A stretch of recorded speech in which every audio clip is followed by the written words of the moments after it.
Assalamualaikum warahmatullahi wabarakatuh. Perkenalkan, nama saya Hapsarina, Stambuk A251-19095. Di sini saya akan menjelaskan tentang model pembelajaran REAK. Adapun teman kelompok saya yang pertama ada Sukmawati dengan Stambuk A251-19102 sebagai guru dan Muhammad Saleh S. Aula dengan Stambuk A251-19115 sebagai editor dan saya sendiri sebagai presentator. Baiklah, untuk mempersingkat waktu, langsung saja pengertian model pembelajaran REAK. Model pembelajaran REAK itu merupakan model pembelajaran dengan pendekatan konstekstual yang pertama kali dikembangkan oleh Mikhail L. Crawford di Amerika Serikat.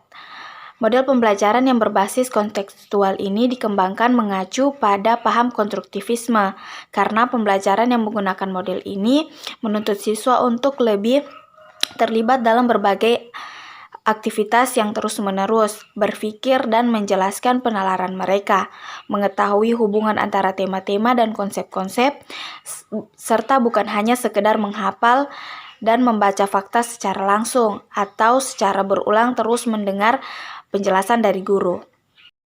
Tahap pertama, relating atau mengaitkan. Dalam tahap ini, siswa melihat dan memperhatikan keadaan sekitar atau lingkungan dan peristiwa dalam kehidupan sehari-hari, lalu dikaitkan ke dalam informasi atau persoalan yang akan dipecahkan.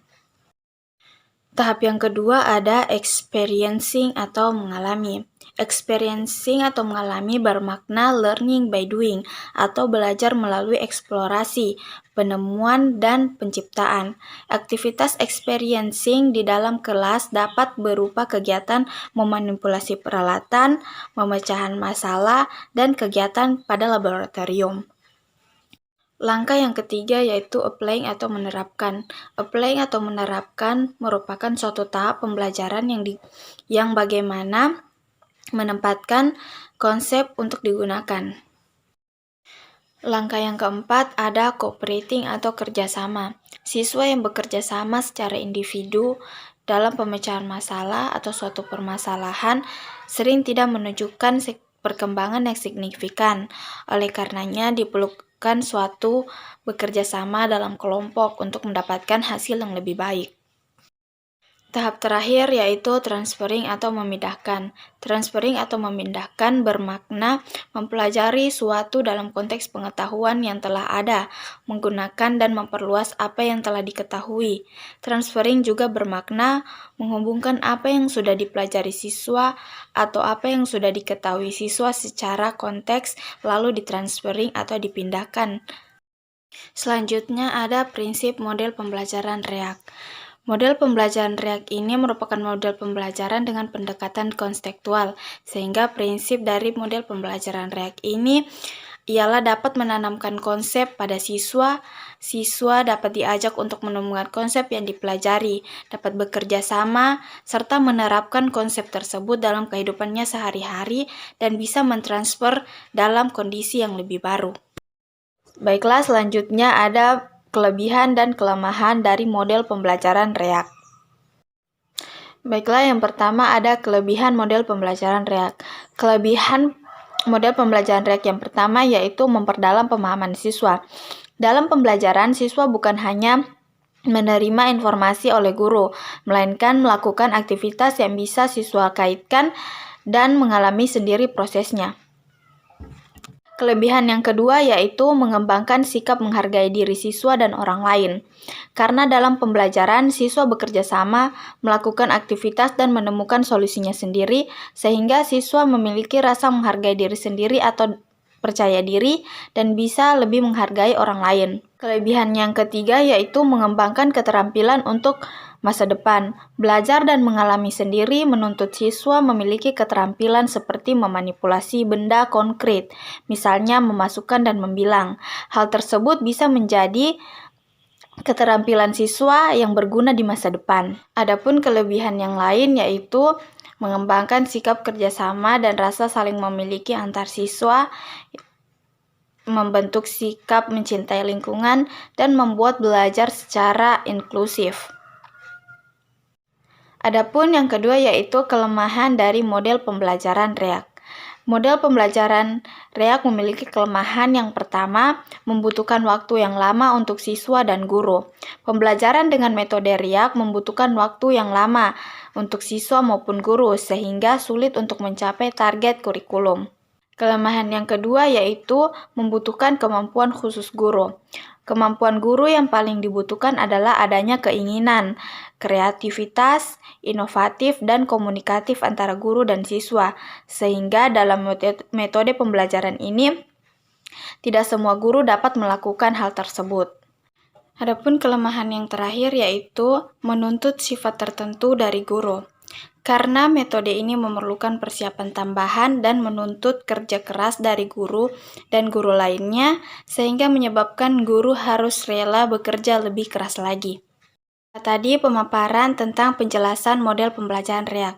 Yang selanjutnya silahkan menyaksikan tentang penerapan model pembelajaran reak. Assalamualaikum anak-anak. Waalaikumsalam Ibu. Bagaimana kabarnya hari ini? Baik Ibu. Alhamdulillah ya kalau baik.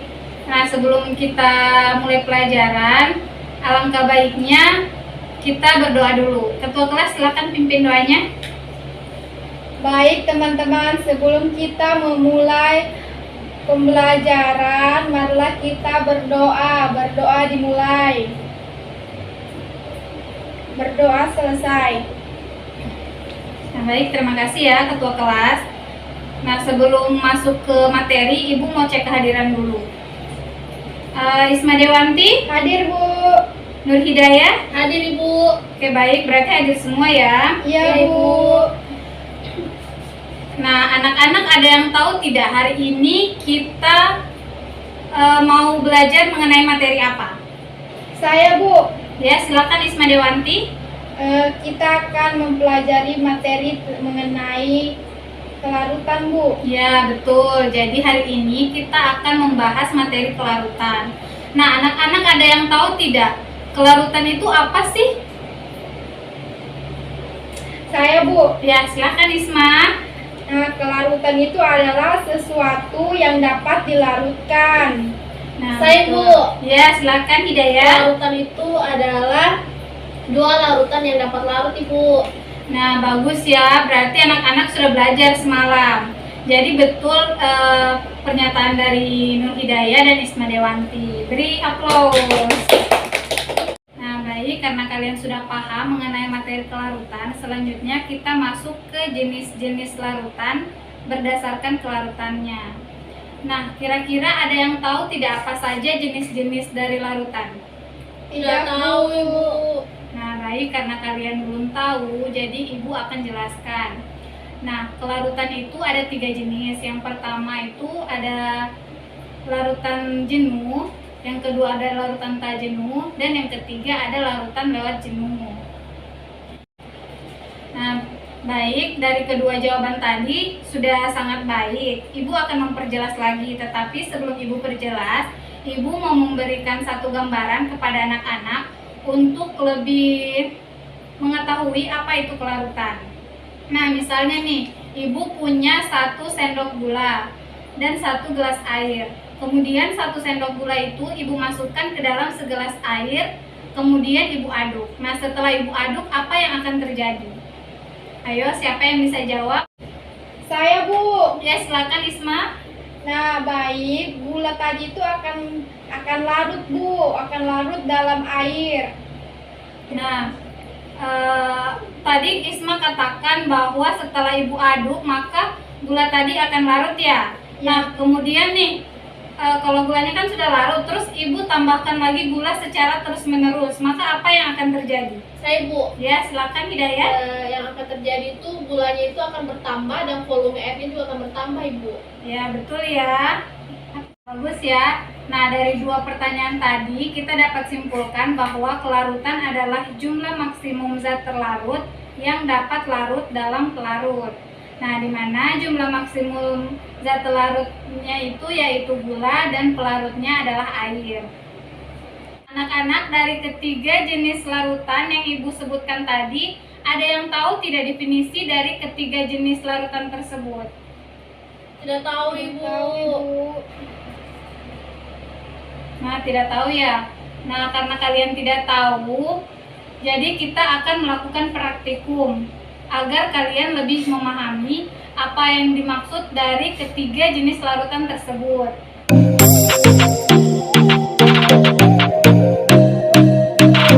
Assalamualaikum warahmatullahi wabarakatuh. Hari ini kita akan melanjutkan praktikum kimia dasar percobaan 8 dengan judul kesetimbangan hasil kali kelarutan. Tujuan dari percobaan ini yaitu untuk memahami sifat larutan jenuh, kelarutan suatu garam dalam pelarut air, serta bagaimana caranya menentukan hasil kali kelarutan dari suatu larutan. Alat-alat yang digunakan pada percobaan ini ada Erlenmeyer, gelas beker, pipet volume, buret, dan corong kaca. Adapun bahan-bahan yang digunakan yaitu larutan jenuh dari magnesium karbonat, larutan jenuh dari kalsium karbonat, larutan standar asam klorida 0,01 molar, larutan standar natrium hidroksida 0,01 molar, serta indikator fenomera.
Tadi praktikum yang telah kita lakukan pada hari ini.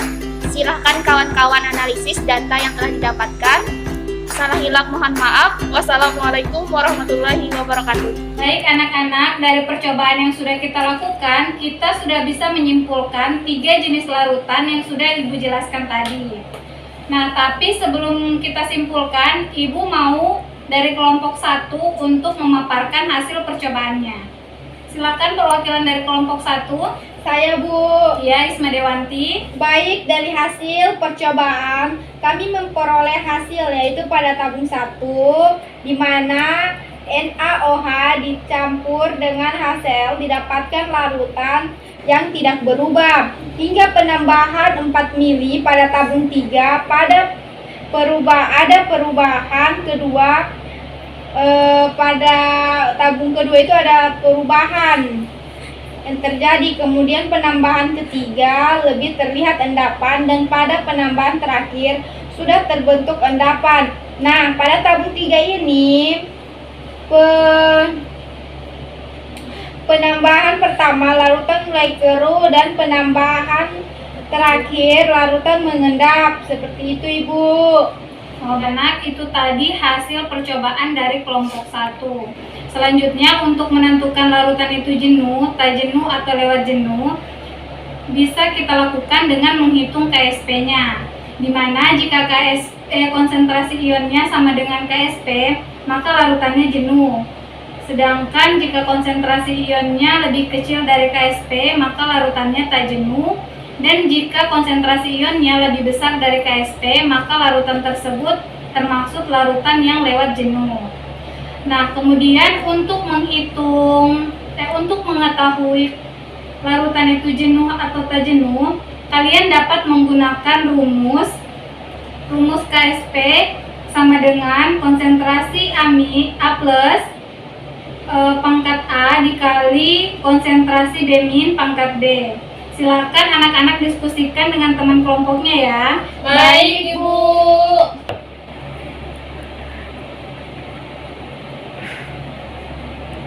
Waktu diskusi sudah selesai, silahkan masing-masing perwakilan dari kelompok untuk memaparkan hasil diskusinya.